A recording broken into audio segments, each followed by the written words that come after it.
It was 2009, towards the end of when we were finishing Dragon Age Origins, when myself, Matt Goldman, and Mike Layla started to get together on a weekly basis to talk about the directions we wanted to take the franchise and the things we wanted to explore if we had a chance to do so. We built a kind of a cartoon animatic of what we would like to be in the game if we were going to really pull out the stops and do whatever we wanted. It's actually very much like the beginning of the game. There's a conversation wheel, there's a dragon airstrike, you're a cool badass warrior with spiky armor chopping Murlocs in half by the millions.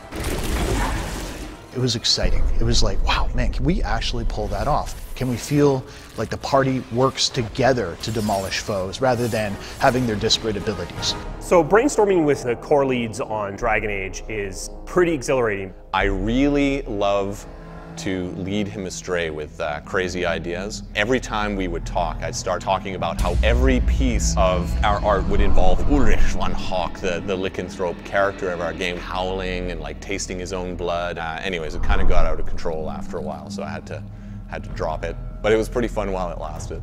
You know, the final beautiful touch of it was when we said, what if we could tell a story that was more personal? And that's where the idea of Hawk, the champion of Kirkwall, and that rise to power over a decade of history came out. Where Origins really shone by having this huge epilogue that had thousands of variations based on the choices you've made. Instead, we've moved that into the gameplay. People you've interacted with at the beginning of the game are going to have their kind of situations profoundly affected by their interaction with Hawk, your character.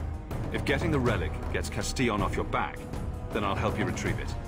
There might be something I could do for you, if you're looking for company later. You re-interact with them, you see how that worked out. So we believe it may be our most reactive game to date.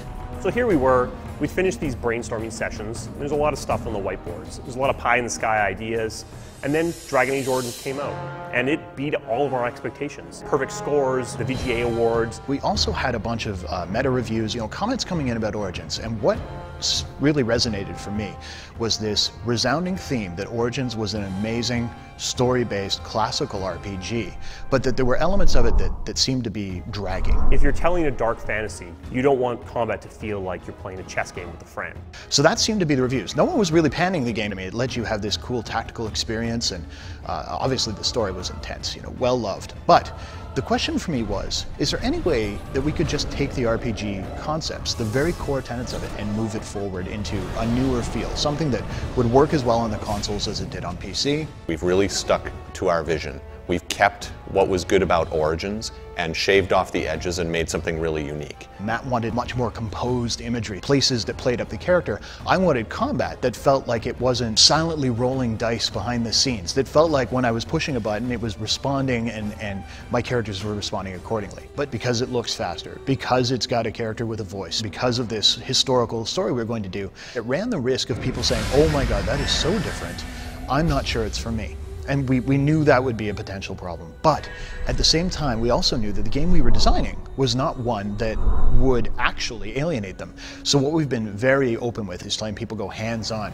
And the big thing we saw is that even people who loved Origins, people who came wearing armor from Origins, were playing the game and going, oh wow, I see what you did here. It's almost hard to communicate how much this game still feels like Origins, despite feeling completely different. We're trying to make a game that we would love to play. We have the best in the biz running their teams and working really hard together to make this thing come true. Even when Origins was nearing completion, we had already started thinking about Dragon Age 2. We'd already begun sharpening that axe. So the moment they took the blinders off and said, okay, go, we knew exactly what we were making, we knew the exact vision we were trying to bring to the player.